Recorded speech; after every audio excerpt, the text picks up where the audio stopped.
So this predictive analytics, you can see this all the three together, this descriptive analytics, diagnostic analytics, and predictive analytics. So total it all put together that leads to the predictive prescriptive analytics. You can see descriptive, diagnostic, and predictive. This provides data and for the outcome to prescribe something. It's a prescriptive analytics. That's what we have discussed now. Okay. So the next will be discussing about the process. So here, this is the process that we say that analytical process. First, let us discuss about the analytical process.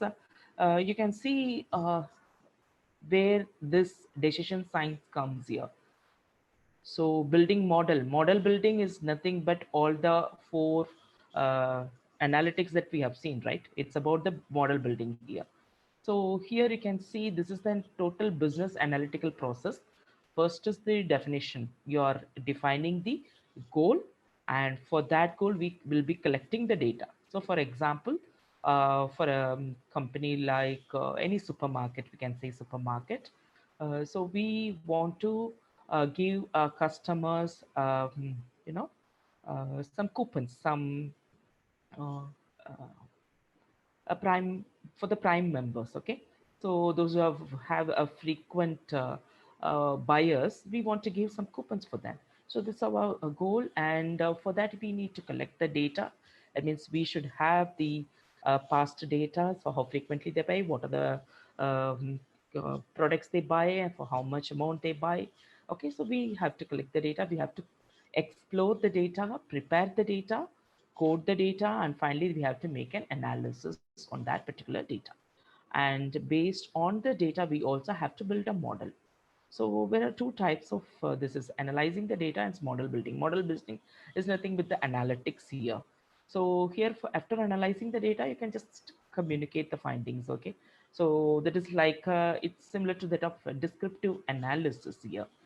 So, but model building here is nothing but you build a model, you feed all the past data into the model, and you come out with the uh, outcome of that model. Okay, it's a model production. So you build a model and model production.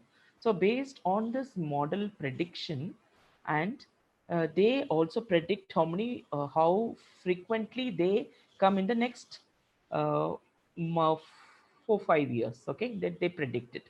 So this is the analytical process, and where the decision science comes is here, the building model here. So we are moving to the business analytics applications. You can see here. This is about the customer relationship, um, financial marketing, supply chain management, and human resource planning, pricing decisions, sports team strategies.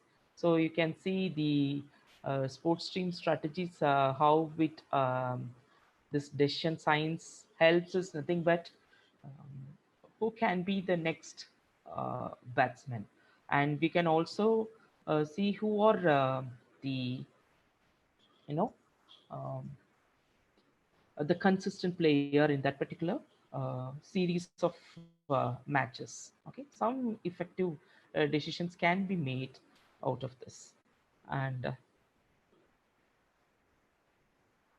so you can see this. There are many applications, business analytic applications are there, and why managers seek the advice from consulting firms. You know that.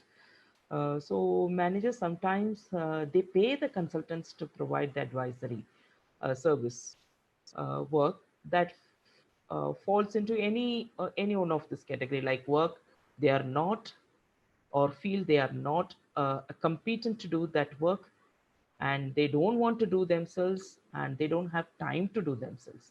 So based on these three reasons, either one of the reason may make the manager seek advice from the consulting firms.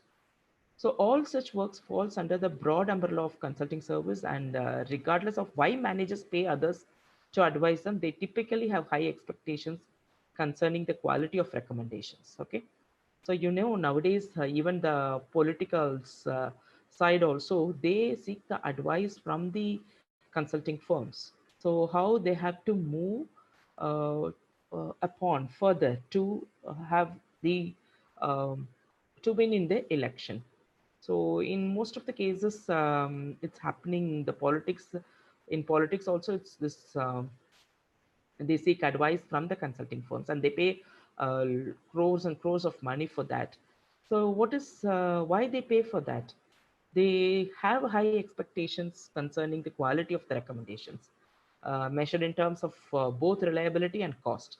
So however, if they seek the advice from the consulting firms, the manager is solely responsible for the final decision she is making, and not the consultants. So um, even though they seek advice, the final decision has to be made from the managers, or we can say the decision science or decision making scientist, we can say. Okay. So here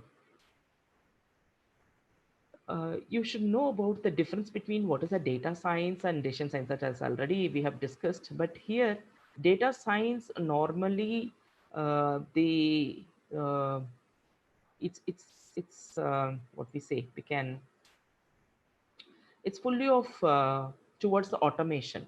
For example, if you want a company to be automated, so the data science will continue its way towards automation or further evolution and extensive use of chatbots and virtual assistants. So it's an outcome of this data science. So there will be widespread use of augmented reality elements for the robotization of industries and increasing popularity of reinforcement learning. But decision science, in contrast to this, decision science will continue to move us towards automated decision making and data empowerment. Okay.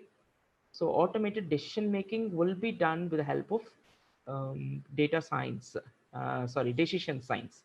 So that is the difference between the machine learning and deep learning, right? So let us correlate with the data science is a machine learning concept, and this decision science is an deep learning concept. So this is how I used to relate it. So decision science will continue to move us towards the automated decision making. So for sure, it's going to achieve a vital importance and broad application in industries, which will result in increasing demand in specialists, obviously, data science or decision science specialist here. So now we'll see some of the overview of the analytical tools. It's There are many analytical tools, or we can say the decision science tools, or data analytical tools, which really helps for making the effective decision, decision science or decision making. So here we have two types of analytical tools. One is code based, and the other one is graphical user interface programs. So it's an all this one code based, obviously.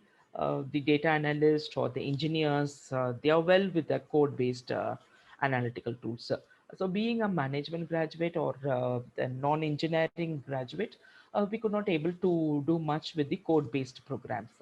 So there are also many uh, uh, graphical user interface. It's all easy to access, right? Like graphical user interface, you can say in an example of Excel, that is a graphical user interface program which we can um, use it very conveniently. Okay. So then that GUI, we don't need to have any program knowledge of programs like C program or Java, not required. But so the all the management graduates can be comfortable with the GUI programs. But code based, obviously the engineering graduates, they are well good in the code based programs.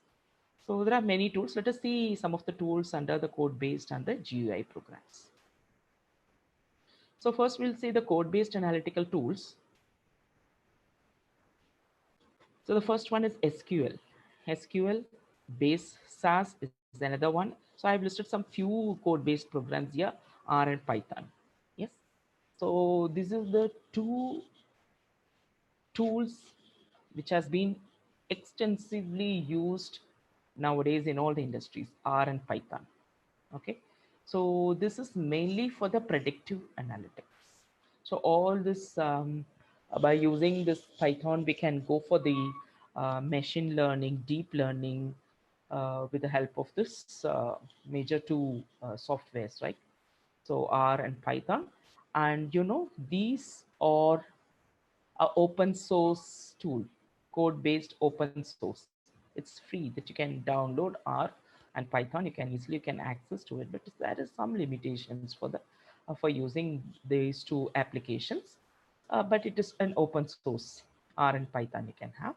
Uh, you know, this machine learning and deep learning can be uh, done. All this predictive analytics can be done with the help of this R and Python. Obviously, I don't have much idea on this SQL and base SAS, but these are some of the code-based tools. So this next we'll move on to the GUI programs analytical tools. So can you guess what will be the first? Obviously, the Excel. Excel, we all know. See, this Excel is a fantastic tool uh, which stands in par with other new softwares like R and Python. You can do all applications in the Excel. So you should know some advanced Excel tools or the programs that you can do it in Excel. So if you're well in that, obviously it is in par with the other recently uh, used tools by various companies. And the next one is Tableau. Tableau is nothing but the data visualization tool. So this is what I'm going to have a small demo on this Tableau. Hope most of you might be using this Excel, and most of you are well in this advanced Excel tool, right? So I'll just give a small brief description about, or a demo we can say, about this Tableau in the uh, at the next few minutes. Okay. And this is another one. Alteryx is one of the GUI program, and others are SAS programs and RapidMiner. So there are also many other tools which has been used for big data analysis also. Okay, Hadoop, then that's so there are many tools. Hadoop, I know about Hadoop for big data analysis. Okay, so this is the graphical user interface programs, and Excel, it's a free software that it's a tool where you can access it easily, and you can even make a prediction with the help of Excel. Predictive analytics can be done with the help of Excel.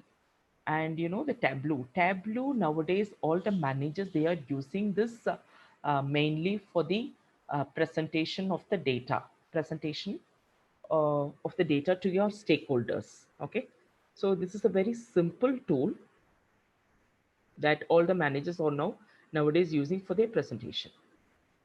And Alteryx, other SAS and RapidMiner are some of the GUI programs. So apart from this, we do have um, many open source tools for analysis. I'll just let you know some few tools. I can just show a demo also for that. It's you know it's an open source, it's a free. So for this Tableau, I just talk about Tableau later. But these some of the open source tools means it is open to all, that is you can easily freely download that, you can use it. And you would have heard about SPSS, right? That is uh, special package for social sciences, right? Statistical package for social sciences. So that is a paid one. It's a paid one. You have to pay and use that. You can also, you do have a trial version, but there lacks some applications there. So there will be some limitations also. So there are other open source softwares where you can use instead of SPSS. That I'll tell you later after the Tableau.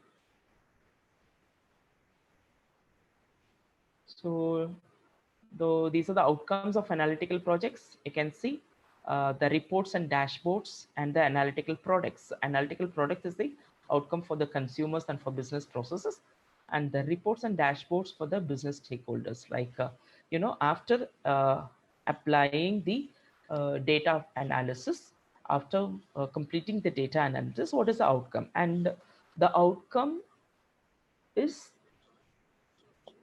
uh, useful for these people. Like you can see the reports and dashboards, that is mainly for the business stakeholders.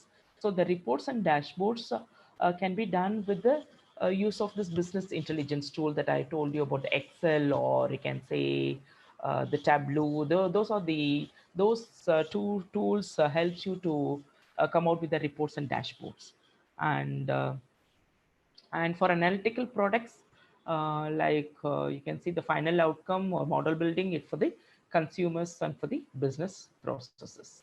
So this always we know this, these are some of the business analytical tools that we have already discussed: time series analysis, simple regression, simple linear regression, multiple regression, logistic and decision tree analysis. And apart from that, we have some LPP, linear programming principle, this network analysis, Perton CPM. So all those are decision science analytical tools, all these. So what is a time series? As I told, it's mainly used in the mm, you know the um, what is that? Mm, share markets, right? Shares, how the shares will be in the next 10 days or the next 15 days or next 1 month. Okay. Simple linear regression is nothing but the relationship between the two variables, like the independent and the dependent variable. Okay. And based on this linear regression, we make the predictions for the next 5 years. Multiple regression is, it's more than two independent variables, that the relationship between the one dependent and many independent variable. Logistic regression, like it answers for the yes or no type, right? And decision tree analysis. Decision tree, again, I hope you have heard about the fishbone diagram. Fishbone diagram and decision tree analysis all looks like same. The fishbone diagram, we come out with many alternatives in the production department. For example, if I take a production department, if you identify a problem and you have to find the root cause of the problem, right? That's what the diagnostic analytics speaks about. So what is the root cause? That's it's that we apply the fishbone diagram. So on the decision tree analysis also would be the would come in the same concept. So these some of the business analytical techniques that we use. So next we'll move on to the Tableau. Yes. So Tableau is nothing but a data visualization tool. Data visualization means we draw charts, a dynamic charts with the help of Tableau. Okay.